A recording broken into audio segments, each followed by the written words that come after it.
Hello, everyone. Welcome to the EdTech Chat series. And my name is Rachel Inegayan. Today, I just wish to thank you for joining us on another one by Let's Learn Television. So, this episode, we have today an amazing guest, Ms. Maneo, Mapharisa. She is a computer, ambassador of African Home. One of the girls and I say that things with young girls with basic computer.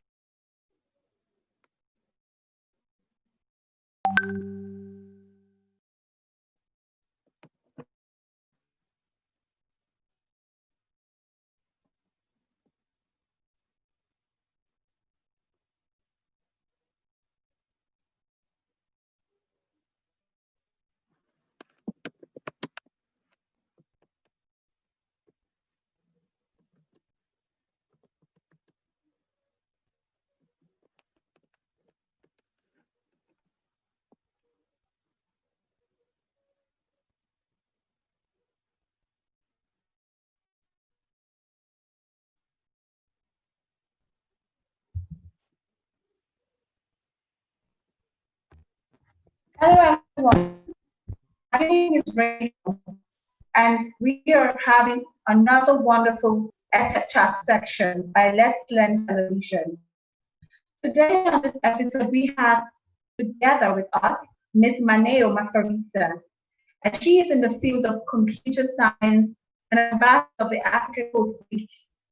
She's on Girls Coding, an academy organization that seeks to equip young girls with computer skills, computer science, and this enables them to engage experimentally in application development. We are so happy to have you in our midst today. Thank you, Matt. Over to you.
Why? I don't understand why. Or is it Can you start now? again? Yes. Okay. So can we start again? Yes. Okay. Hello everyone. Thank you for joining us again on another wonderful edition of the EdTech Chat section by Let's Learn Television. We are so excited today that we have an amazing guest from Lesotho, South Africa.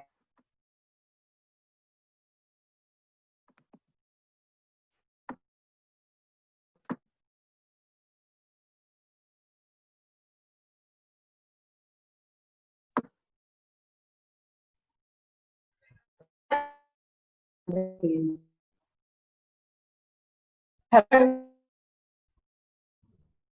Hello?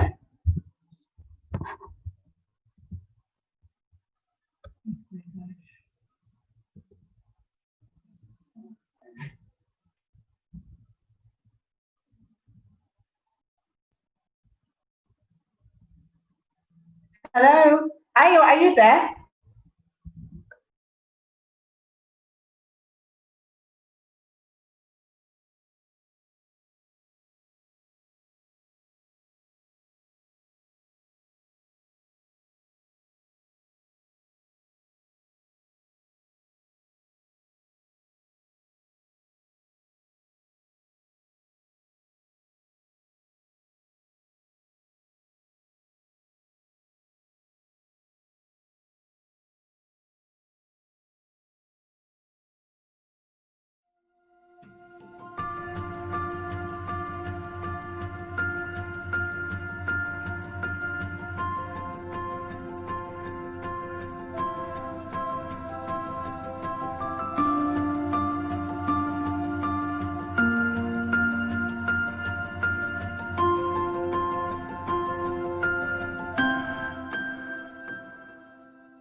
Hello, everyone. Good evening. And we are here today to enjoy the EdTech television series. So, thank you for joining. And we are going to be having an episode with Miss Maneo Mapharisa. She is from South Africa, from Lesotho. Lesotho. And yes, I'm sorry if I got that wrong. And she is in the field of computer science, an ambassador of Africa Code Week. She founded Girls Coding Academy, an organization that seeks to equip girls with basic computer skills, robotics, computer science concepts, which enables them to engage experimentally in application development. So today we're going to be having her give us all of the wonderful information around hard into STEM fields and that they can access decent jobs even in the COVID-19 crisis. Thank you so much, Miss. Thank you, Rachel. Happy to be part of this platform. Like you said, I'm Maneo Mapharisa from Lesotho. I have studied computer science and I have founded an academy called Girls Coding Academy here in Lesotho, and I'm also an ambassador of Africa. I do in Girls Coding Academy, we train girls basic computer skills, robotics, computer science concepts, and we also engage them experimentally in application development. And even during Africa Code Week, we also teach students. And it's just basically on how much passionate you, as a technology entrepreneur, you've been able to journey in helping Lesotho girls code, and then you're bridging the STEM gap in your community. Please tell us a bit more about when you started this initiative, what inspired you to take this social change in your community, and this way, I'm very confident that a lot of young girls and women can derive one or two lessons from today's, answer. So please, I would love to know more. Okay, like I said, Manu Mapa, I'm from Mafte in here in Lesotho, and it's a little bit. It's not. I would say it's urban, but not that urban like Maseri. So during my high school level, I did not do computer literacy or computer programming at all. So I only knew, Wow. yes, at all. I don't even know a script. I didn't know anything about a computer at all. Even there was no internet at my home. So when my brother advised me to study computer science, and I applied and I was admitted now to study computer science. I was struggling at university level. I was now learning the hardware part while other students were focusing on the software part. And the pace was so fast and I was struggling so hard. So with that, it was a challenge to me. And the other challenge, we were few women in class during that computer science or because it's engineering, some research, sometimes switch classes. So it was very difficult on my side because I thought Wow. sometimes I was failing some subjects because they were very easy to some students, but to me it was very difficult. So I did see or a Because it's girl to engineering, experience the some same research painful sometimes switch journey that classes. I had. So it was So very difficult. Likely enough, I was asked by some other lady who is an ambassador for in Africa Code Week to join me in that academy. So I joined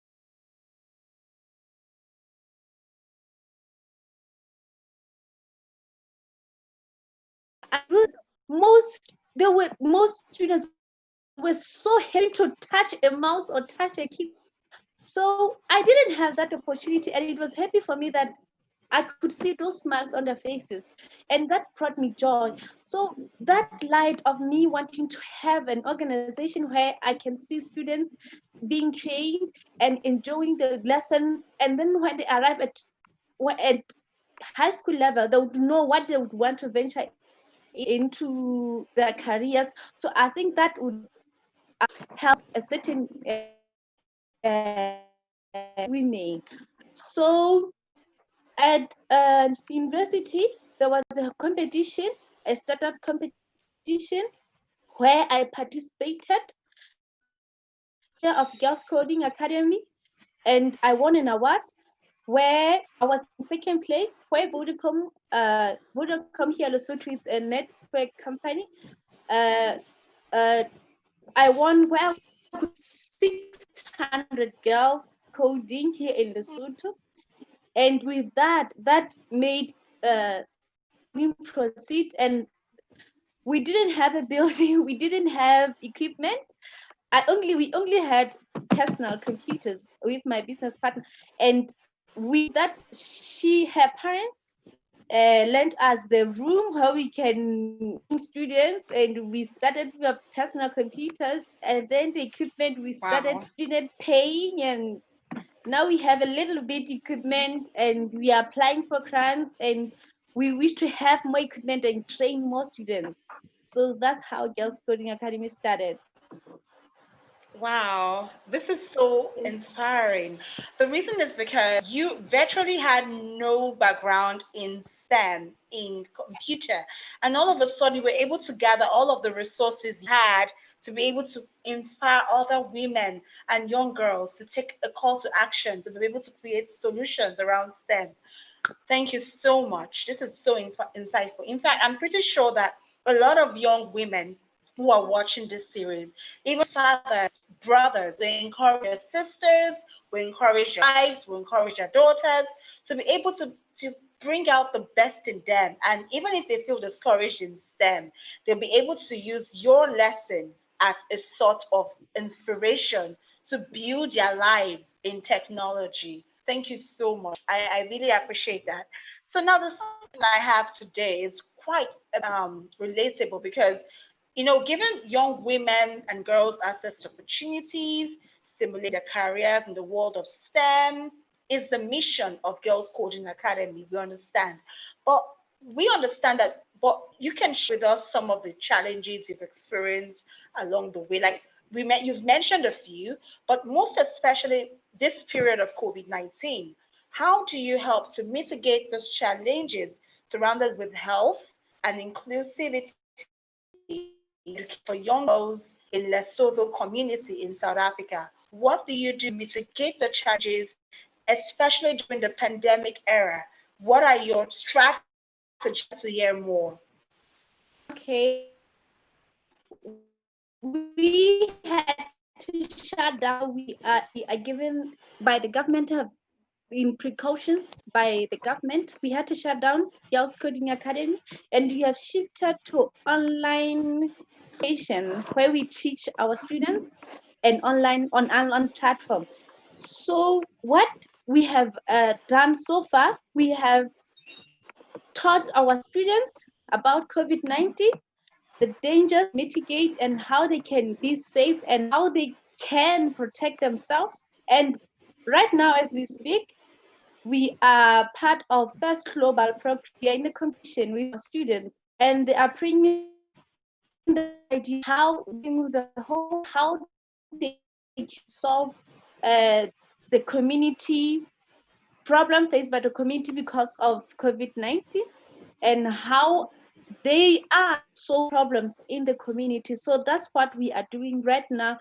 So it's a little bit tricky because here in Lesotho, this COVID-19, I think, is a good shift. Now that we are shifting to technology, we can do our work at home. So I think it's now that people are getting to used to it that we need to shift to online learning, especially in times like this. So I think we are still well right now. Hello?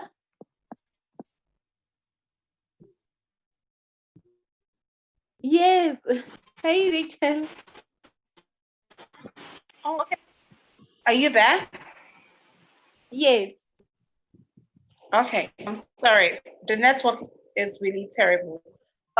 Sorry, could you reiterate just a little bit of remark on how those strategies you've been using to help us during this COVID? Would like to know more because I actually did not catch that because of network. So I was a bit cut off for a while. Okay, the platform, I would say we use video Yes, calls. yes, I was a bit cut off for a while due to Okay, network. I'd say we Can you hear use a me? video call. Yes, I can hear you. Can you hear me? Okay. Yeah, I can hear you, but it's breaking from my end. Sorry, but I'm saying we are using platform, WhatsApp for text, Zoom for meeting, and meeting for meetings. So that's just the platforms that we are using. So we don't meet physically at all because we are taking precautions of COVID-19. That's what we are doing now. Okay, thank you very much. We'll be taking a very short commercial. We'll be back in no time. So please stay tuned and we'll see you in no time. Thank you.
Welcome back. Thank you so much for tuning to our EdTech TV series. So we still have with us today Miss Maneo Mapharisa, who is the CEO of Girls Coding Academy in South Africa, Lesotho. So today we've asked a series of questions how she's been amazingly from where she started to this point, and she's also challenges.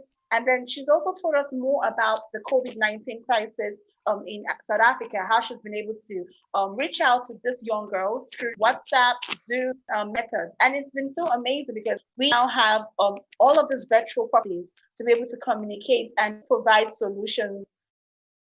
So I'll ask you some of questions around underrepresentation in Africa. So, Ms. Maneo, do you know a small proportion of girls, women in STEM in Africa? Can you see how little we are, and what do you think may have resulted in this strong underrepresentation of young girls and female adults from secondary school to tertiary school level? So, why do you think that that's the case? And what exactly do you think we have to do to improve this? Because we really need more women to roles, but we're not seeing that. A lot of them are taken into other roles. So, what do you think is the cause of all of these issues? And what can we do to improve it going forward so that by 2030 we have more women in STEM roles, advocating for STEM as well? Okay, Rachel, I think we have low women in STEM, especially in secondary. We were told that, I think most by the elders or somebody, that math is difficult, science is difficult, and women, we normally want easy stuff. I think that has to stop. We now have good platforms where STEM can be easy, internet is there, and I think students have to be open. They should have platforms like this one where they can say their views about their difficulties. They shouldn't be shy about their difficulties. So every woman, I think, should explore everything that is there in STEM is so much good, and it doesn't have to do with gender gap. I think we are good at our work and we can do better. So I think at secondary stage, students need to, like teachers, they need to make their students fall in love with STEM, and they should try stuff. But even the student as well, they need to meet the teachers halfway for them to fall in love with STEM, shift their perspective or their ideas that would have, and or because of fear. I think math is still easy and can be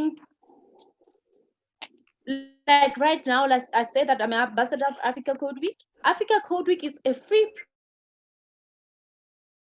for robotics. Robotics is about engineering and mathematics, and science as well. Is and students tend to take and it's fun. So students should platforms and be happy and learn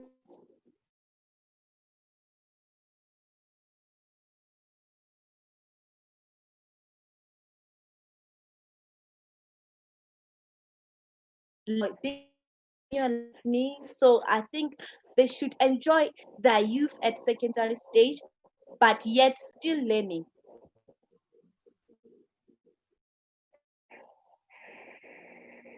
Thank you, Okay, Rachel. thank you so much. Thank you. Okay, so now you mentioned something about mathematics being so hard.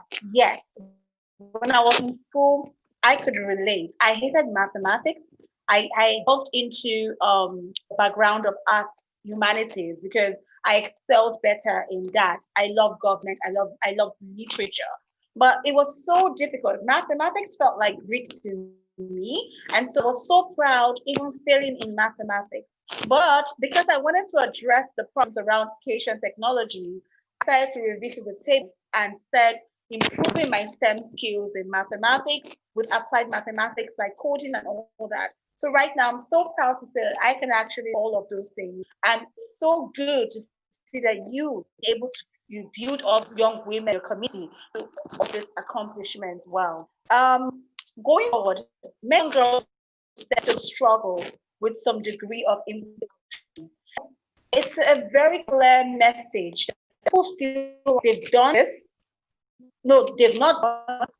But when people tell them, oh, you did this, they feel so ashamed and timid that they can't acknowledge or say that they have been able to achieve a certain standard because they feel they're not the ones who have actually done it. They feel less of themselves. So have you ever felt as if you were not good enough or not technical savvy to be where you are today? And if so, how do you handle that? Some say you act as if or you fake until you make it. So would you disagree or would you agree with this sort of concept? What's your idea about this imposter syndrome in technical roles for young girls, women? What do you think we can do to be able to eradicate such syndrome in our mindset? I think what what I believe life in general is a journey, and we learn, we make mistakes, we make good things. So I believe in my journey in computer science, I was learning, but as well I wanted to make a living out of science. My failures and in my difficulties, that was learning. And with me failing, I now know what is in computers is what is not good. So I would want to know what is right. So with that, me wanting to know what is right, I think I have learned the good and I have learned the bad. So I'm easy to tell the young girls or someone say that I know this one is wrong and this one is right. So I think people need to have fun about life. Life is about difficulties and not difficulties.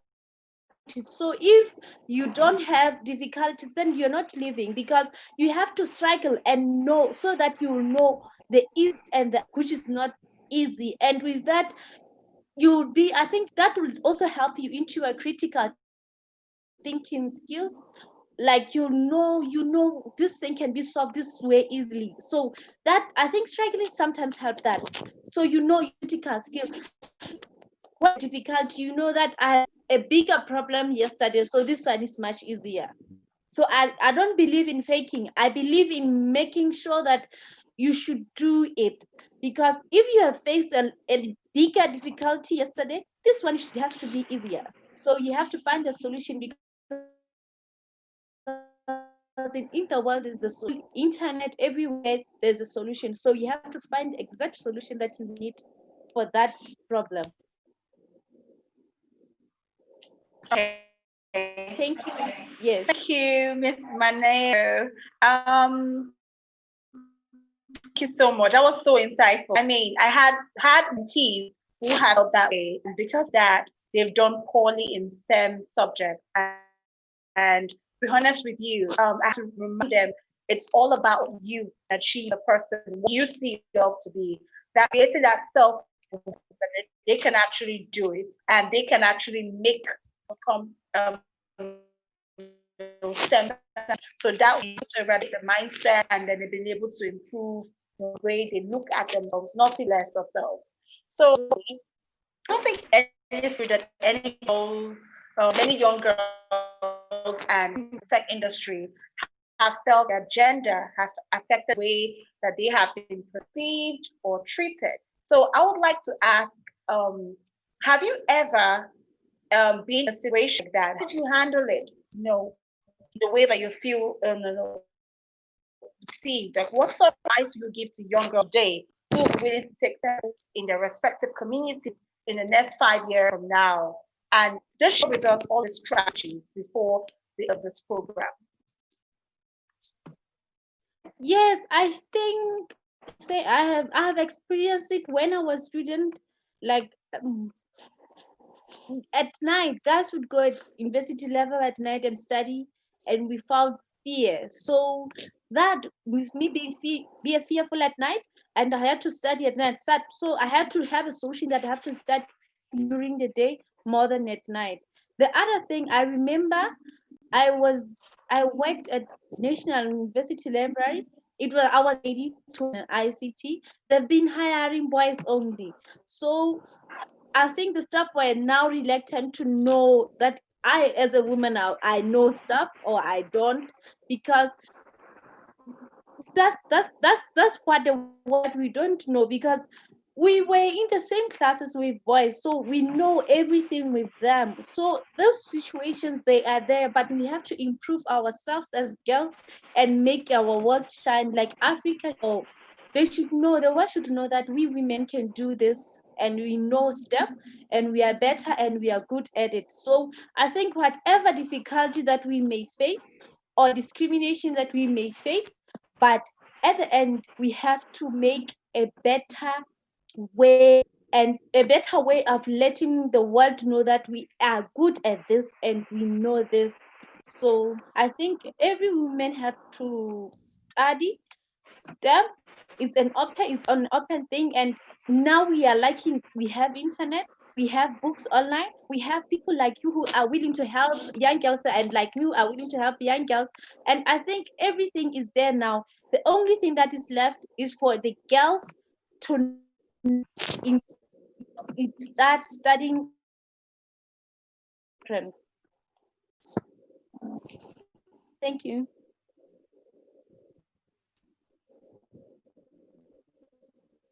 Okay, Thank you, thanks Rachel. so much. Thank you. Okay, so it's been an amazing time having you, Miss Manuel, on this episode of the Women STEM series of the EdTech chat. So I just want to EdTech, and the STEM Academy.io. We wish to say thank you so much for dedicating your time, your energy in being able to provide inclusion, educational inclusion, use STEM for young girls in your community and young women to be. So thank you so much. We appreciate all of your commitment. Just show that Africa has giants like you who are doing amazing things, who would transform the continent to be the kind of continent that it ought to be. So I'm sure that our audience has learned a lot and they are fired up to do so much more. So I just want to also thank you all of our amazing sponsors. We're thanking the Academy.io.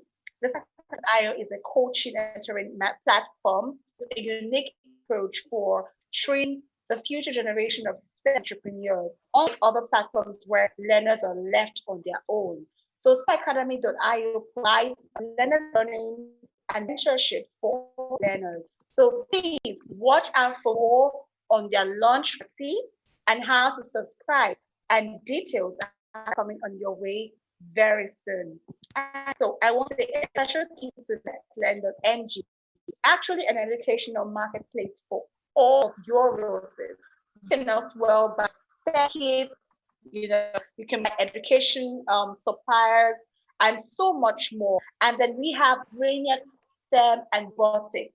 This is an innovation epicenter for young adult children to be able to become resilient there, and they can actually become creators of technology, and then they can actually transit into job market, and then they can actually become tech entrepreneurs. So thanks so much for being on this show. Thank you to our amazing for being part of this program to the end.